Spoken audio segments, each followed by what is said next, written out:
Good morning, everybody. Welcome to another episode. Today is Monday. It is episode 9. Love it. And you are listening to Freight Be Moving, all things logistics with me, Jewel Williams. And today I've got some great news. Today I am making the big announcement. And also on today's show, we are going to be talking about the business of logistics. That's right, the business of logistics. And we're going to be covering that all week. And here's why. You know, I have been watching all of the social media and Facebook posts, and I've been seeing Twitter posts and truck drivers, freight brokers, logistics personnel, specialists, everybody on this concern about what is happening in this industry. Rates going down, rates too low for drivers to stay in business.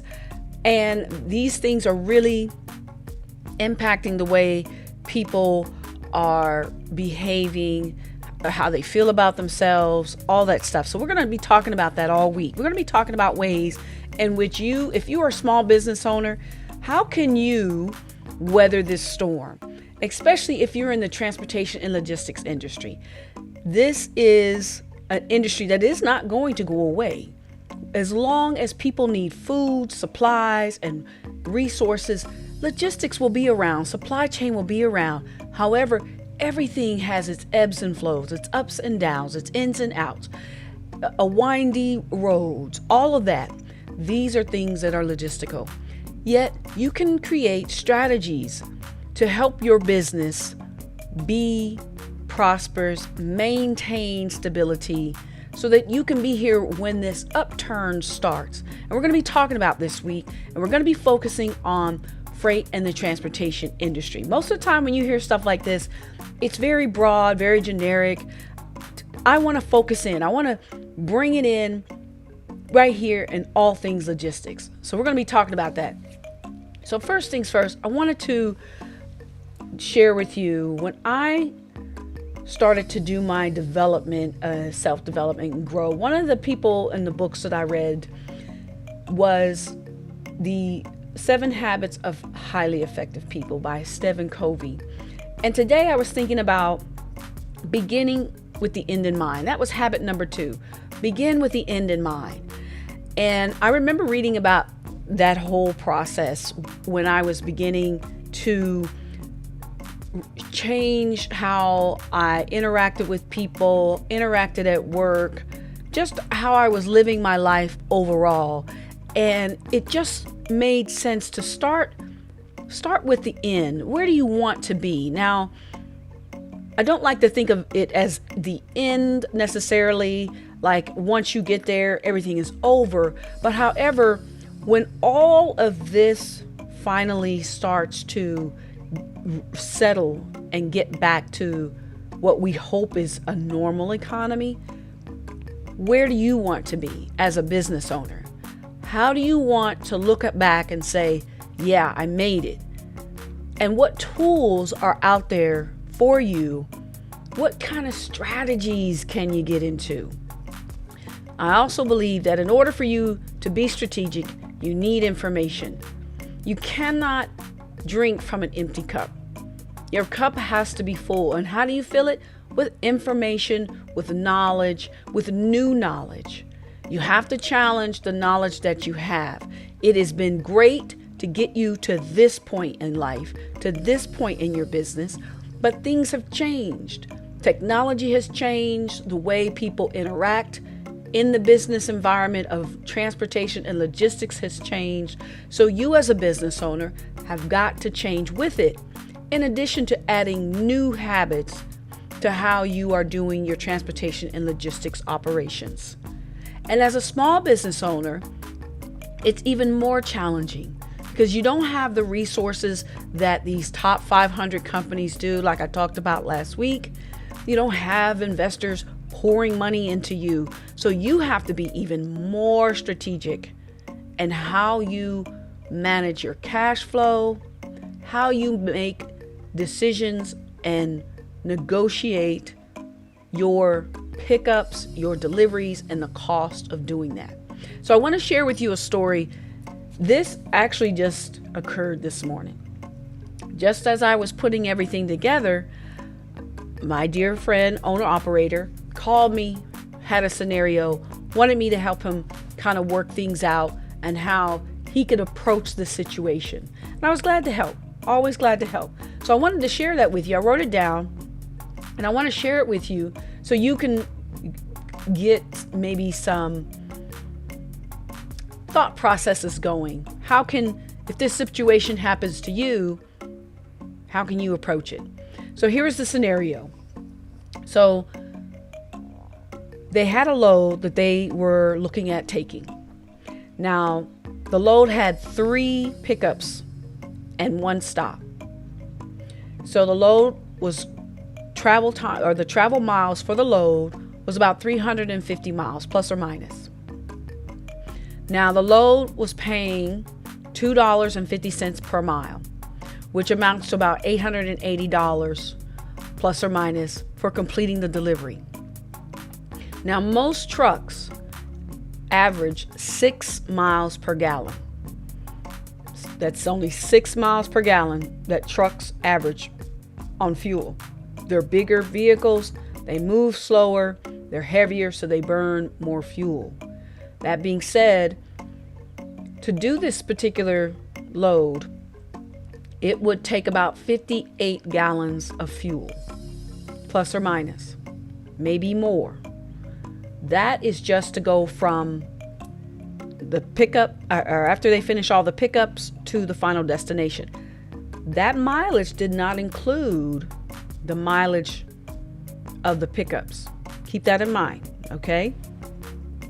Now, the current diesel price is about $5.15. So $5.15 times 58 gallons of fuel is going to cost $298 plus or minus dollars to do this particular load. So $880 for the load minus the minus the fuel cost of $298 gives a net profit of $582 plus or minus.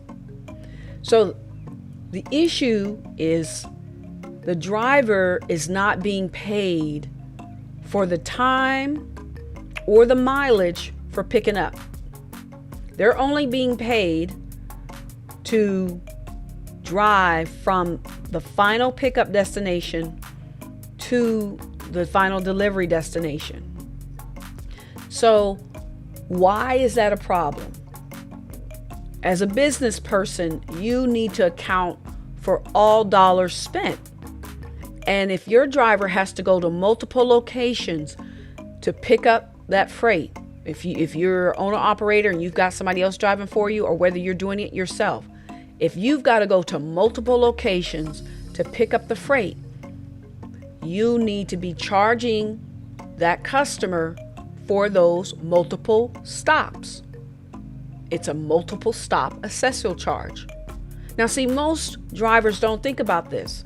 When you get into the business, a lot of drivers think, I got my CDL, I just get paid when I get the fuel, I hit the road, I get paid for the miles, and they sit and wait to get unloaded, no pay.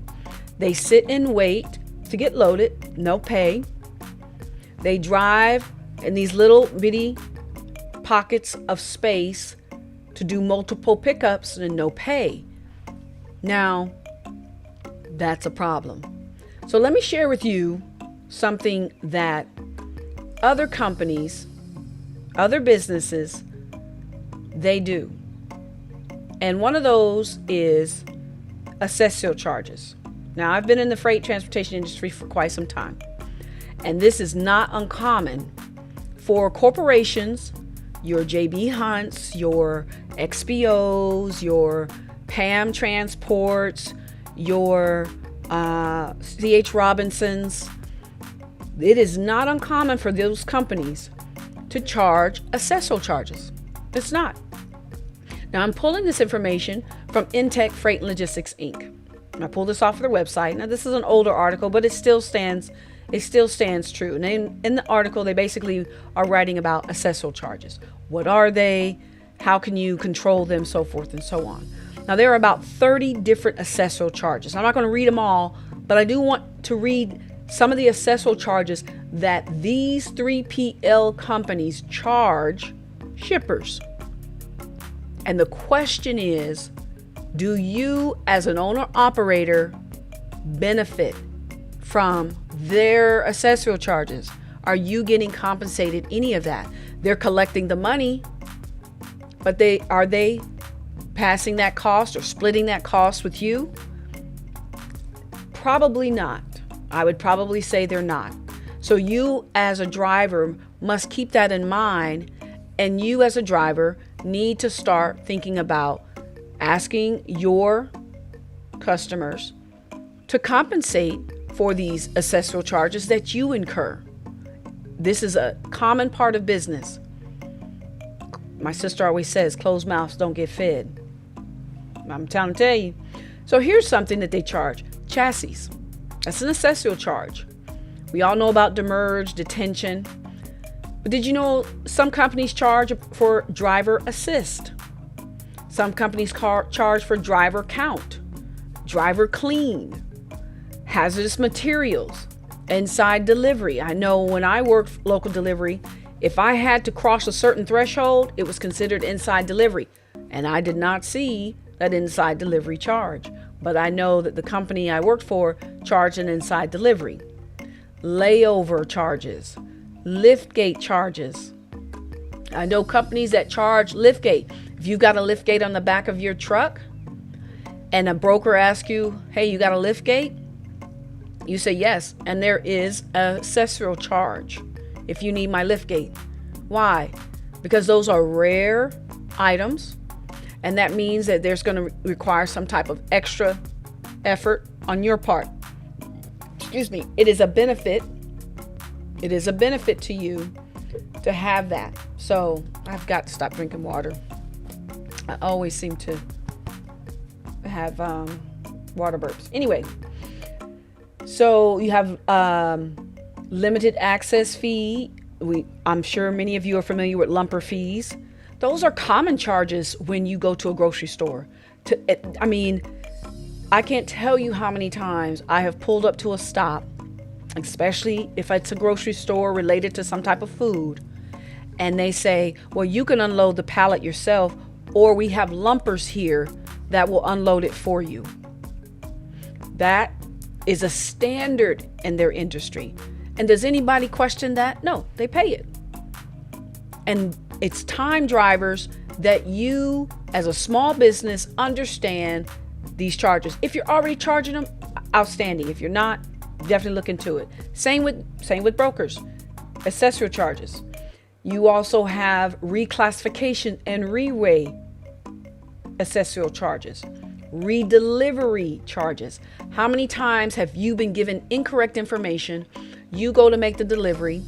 They tell you, oh, you missed the time slot.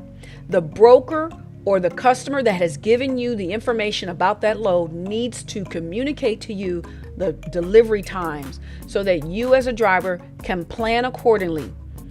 It is vital that you know time.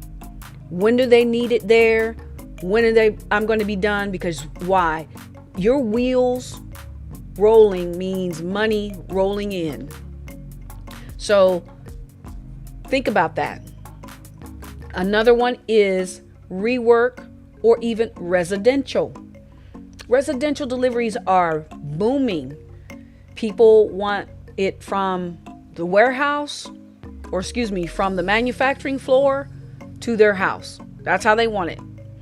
So they don't want to have to go to the box retailer and pick it up and have to deal with how to get it home. They love it if they can have it delivered to them. And a lot of people are in this world where everything is so busy, they don't have that time. So having it delivered right to their door so it's there when they get home from work is ideal for them. You also have stop off charge. That would be considered a drop-off charge or stops. So for this particular load, the owner-operator telling the broker, hey, you want me to do 3 stops. I can do it. It's going to cost you $50 extra per stop.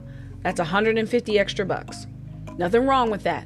$50 extra that covers your fuel for you driving from all 3 of those locations. And the customer who is requesting those 3 stops, each customer pays an extra $50 on their bill. And the broker needs to be negotiating that. If the broker wants to work with you as a partner, that broker needs to be working with you. If the broker doesn't want to work with you, then you got to go somewhere else. You got to be hardcore about this. There's nothing wrong with saying no and walking away from money. At the end of the day, if that broker does not have a CDL, they're not going to be able to get out of their office and go and deliver it themselves. Either way you look at it. And it's going to cost them more time to go find somebody else. That's how you pull it. That's how you make it happen. So those are some of the accessorial charges that are important for you to include in your business. So with all this is all a part of being strategic in this environment. So let's talk about strategy. What kind of strategy should you be incorporating at this time? And I'm going to touch on a couple of them today. And 2 of them is cash flow, as I just spoke about there, the cash flow strategy. And with that strategy, what you want to be doing is making sure that the cash that is flowing out, is less than the cash flowing in. And being aware of each and every piece of your transactions is where that's going to happen. Stop taking it for granted that, hey, it's just fuel, it's going to burn anyway. Fuel costs money, and that is a cost that you as a driver, you cannot control. None of us can control fuel costs. That is a cost that all of us as drivers, whether we're driving a 4-wheeler or an 18-wheeler, we have to incur that cost and we cannot control it. So we have to be strategic and leverage at every angle we can as we're putting all this together. So in addressing that, you want to develop these types of strategies.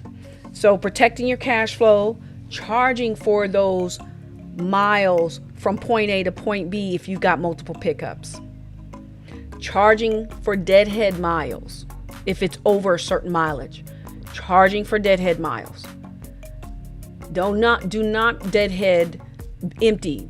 What I mean by deadhead, if you're not familiar with the term, it means you are in one location and your pickup is in another location that is beyond, I would say, at least 20 miles, 25 miles. Heck, I think if you got to move, period, you need to be charging deadhead charge per mile or one flat fee, because you're going to burn fuel at you only get 6 miles per gallon. So if you're going 25 miles, you already burned 3 gallons. That's $15 at minimum. At minimum, you should be charging $50. So your cash flow is your first strategy. Make sure you're understanding all the money that is flowing out of your pocket to make these pickups and deliveries. And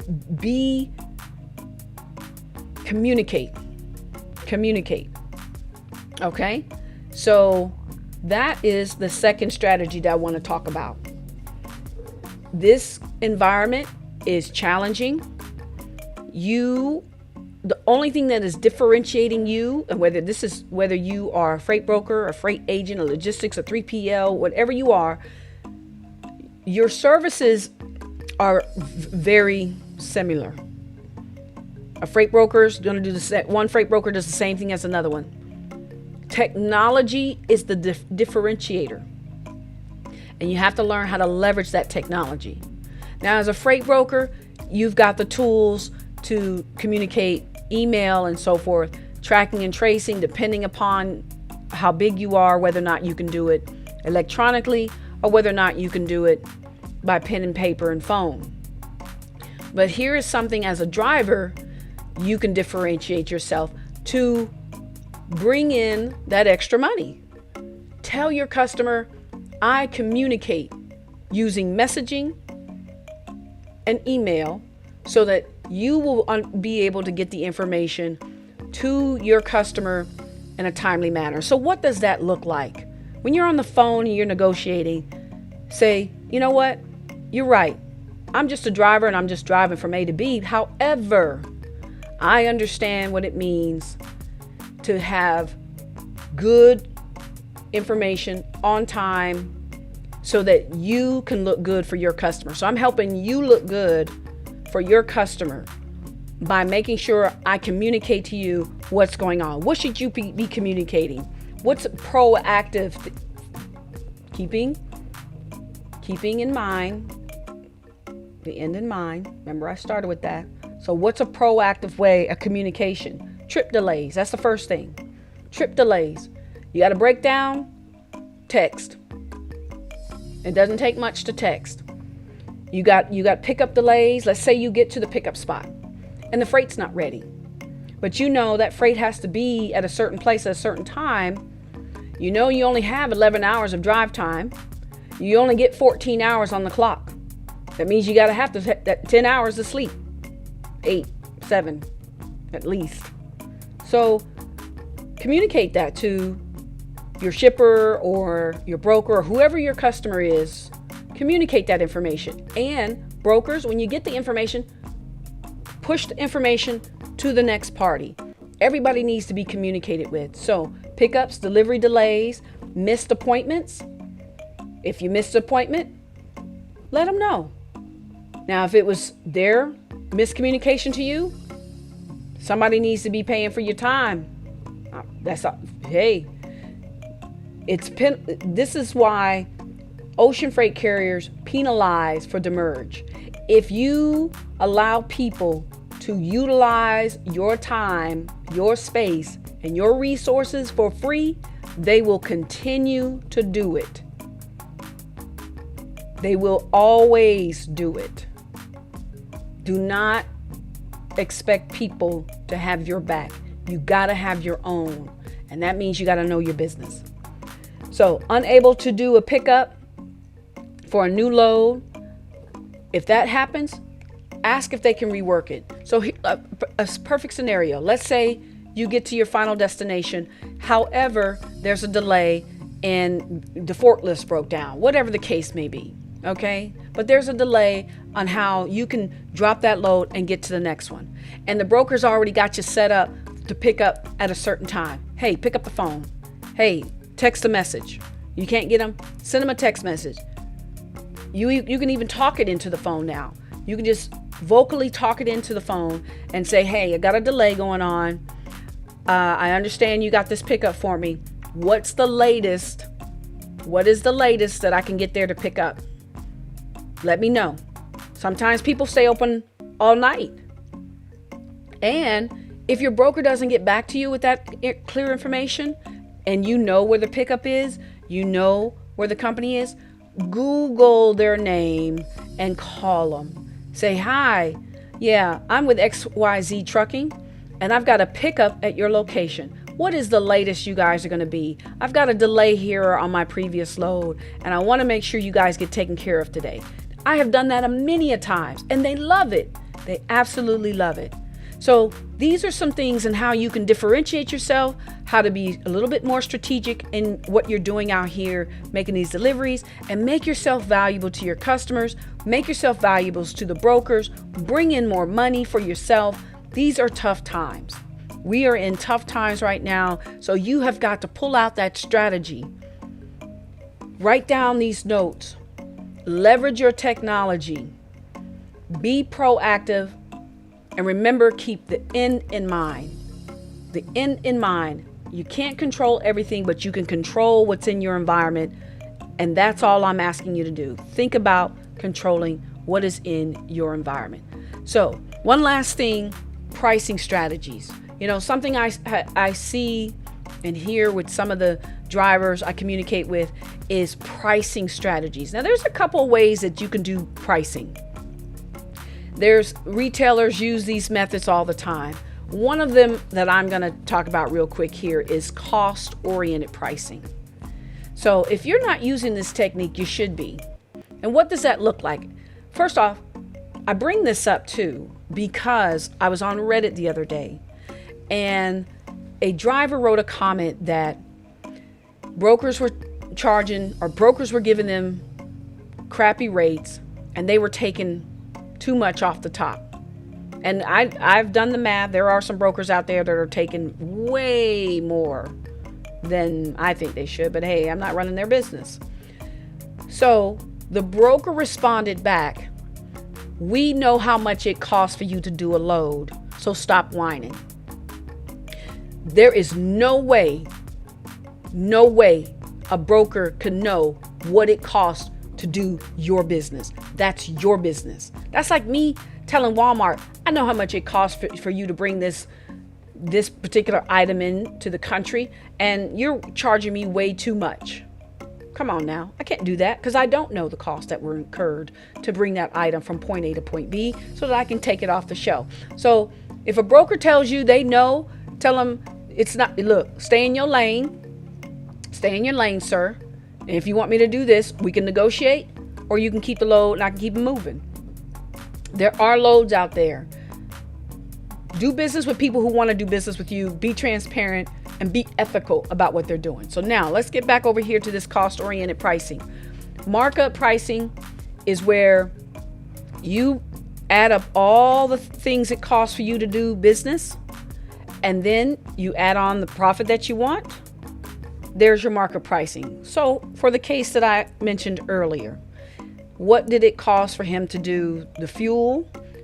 What was his insurance cost? What was the truck payment cost? Those are costs that you should be breaking down on a monthly basis and then on a weekly basis. So let's just do some math scenarios right now, okay?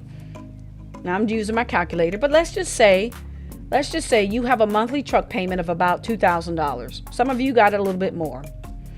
And you also have an insurance payment of about $2,000 due to the fact that you have to carry $1 million policy.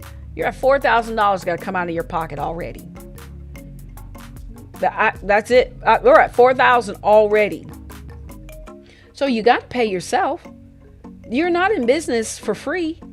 So you must pay yourself. So what's a reasonable weekly fee? Well, I know drivers out there that are making $1,000 a week. So $1,000 a week, that's $5,000 a month. So $5,000 a month. Know your worth. You're worth that. You're worth $5,000 a month. You're out there working hard for it. Now we're at $9,000 and we haven't even counted in the fuel cost. Okay? We haven't even counted in the fuel cost. So we're at $9,000 for 1 month for your business just to pay the insurance, the tractor payment, and you at $9,000 already. So now let's add in fuel costs. Now I know when I was a local driver, I averaged about 250 miles a day. I know when I was driving, I averaged 10 hours drive time. So let's just use that. We know average speed is about 70, but we're gonna say 60 because you always got the stops and goes. So you can drive 60 miles per hour times 10 hours. That's 600 miles a day. That's 600 miles a day. You get 6 miles per gallon. Okay? So that means you're gonna use 100 gallons a day times $5.15 right now, times $5.15, you're spending $515 per day in fuel per day. So how much money do you need per week, per month? All right, so $5.15 a day. Let's say you're only driving 5 days a week, times 5. That is $2,575 a week for fuel cost. Okay, times 4 weeks times 4 weeks. Fuel for a month is $10,300. I know some of you are listening to this right now. You're probably screaming. I know I am. You're looking at $19,300 a month for a small business truck company with one vehicle to manage per month. $2,000 for insurance, $2,000 truck payment, $1,000 a week to pay themselves, which is very reasonable. And then you have the fuel cost, I'm bleeding at the eyes, of $10,300. Is that correct? Oh my goodness gracious. I did the math, y'all. I did the math right here. You heard it. I did the math. So what does that look like per day? So $10,300 a month divided by, you're only driving 5 days a week, times 5 days a week, times 4 weeks. That's only 20 days divided by 20 days of work. That means you need to make $515 per day at minimum. At minimum. Okay. Now you might say, okay, that's not much. But when you get to a place, if you're not set up every single day to drive the same amount of time every single day, consistency is the key. A driver can drive on Monday, due to the delays on the delivery on Tuesday, doesn't pick up again until Wednesday, drives all day Thursday, gets home Friday. So really, he drove Sunday to get to Monday, didn't get to leave and go anywhere on Tuesday, but he got something Wednesday, drove on Thursday, got home on Friday. So really, the driver only drove 3 days that week. So that means a driver only made $515 times 3, $515 times 3 days. So 515 times 3 days, that's only $1,545 a week. Driver's not making it. I just did the math. You just heard me do the math. But this is what you need to be thinking about as a business owner. How can you make more money? What kind of strategy can you implement to make more money when you are not driving, or when you are local on that Tuesday and Thursday, or when you have to sit on that Saturday? What can you do to leverage and bring in an additional amount of money? Those are things we're going to be talking about again this week. So if you're doing the markup, that's a way that you do the markup. Calculate, write down how much your fuel costs, calculate that out, calculate how much your insurance is going to cost you per month, calculate how much your truck payment is going to cost you per month, calculate $1,000 at minimum a week that you take out and put in your bank, and that's for you. It doesn't go to the business. That's your pay for you. And if you're an LLC, that's how you should be paying yourself anyway. You pay yourself a reasonable fee. That money shouldn't be just going back into the truck. You've got to pay yourself, and you've got to be diligent about it. If you make $5,000, that's not your pay. That's not your pay. If you made that $5,000 in a week, okay, great.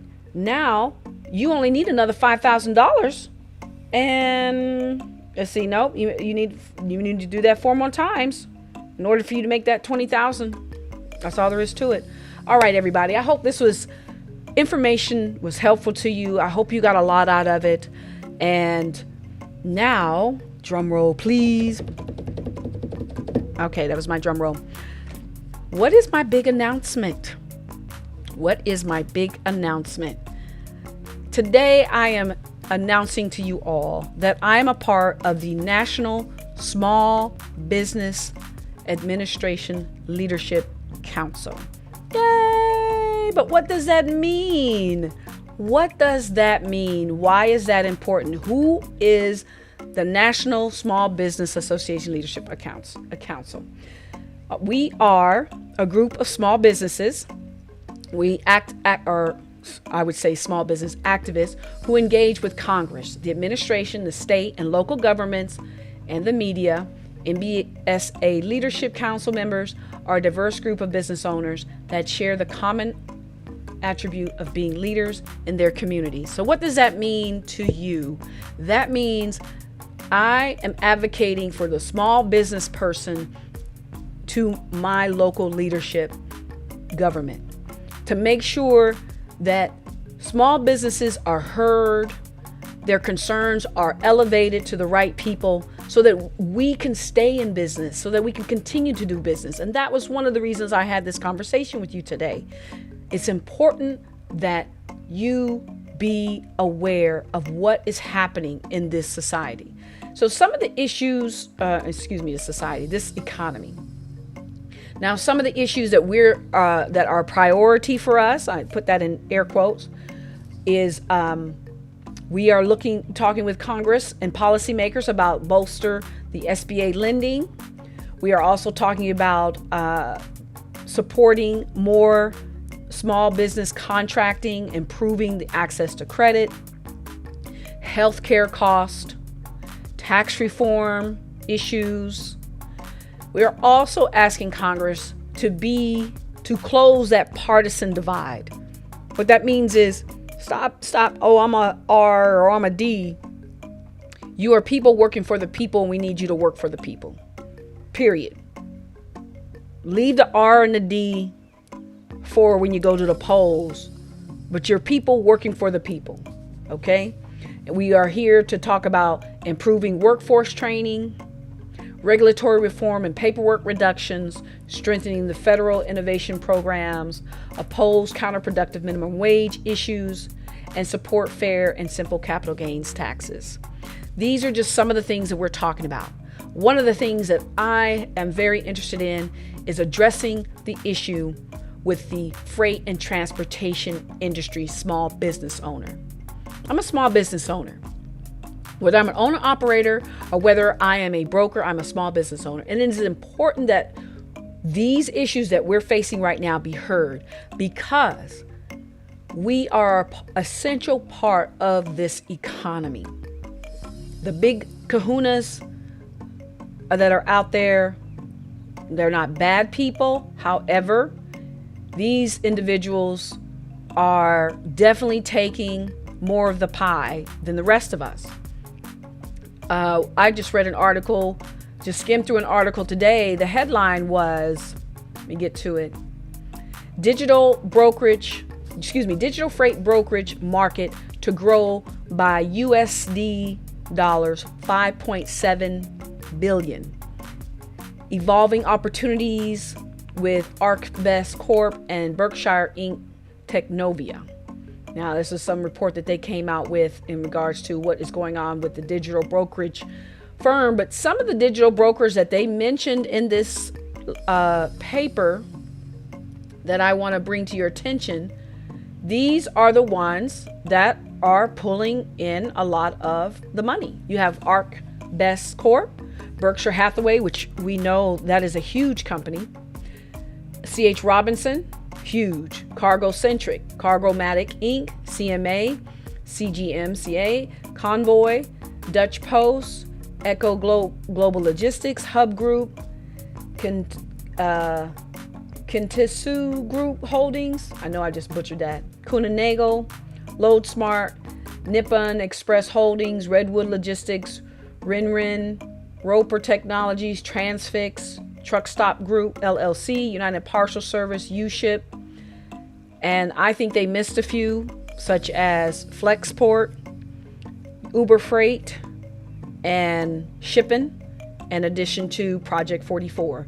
Those individuals should have also been on that list, and they were not. They are also a part of this mix. So these are just things these are big companies, probably in the top 500 market share. And we as small business owners need to have our voice heard. And that is why I am on the National Small Business Association Leadership Council.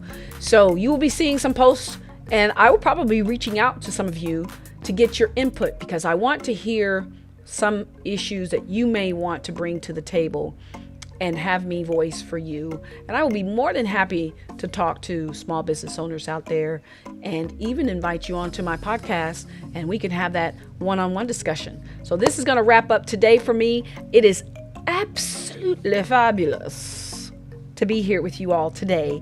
And again, I hope you gained lots of insight, information. Stay strong, stay motivated, keep the end in mind, and we will all get through this little bump in the road, or shall I say dip in the road, because we're in a slump right now. But just stay positive, as positive you can. Look for new information, look for new ways to grow and be better during this time. What doesn't kill you will make you stronger. I mean that. So be safe out there if you're driving, whether you are an 18-wheeler or whether you are a 4-wheeler. Be safe and share the road. Stay off your phones. All right, peace and love, everybody. Have an awesome day.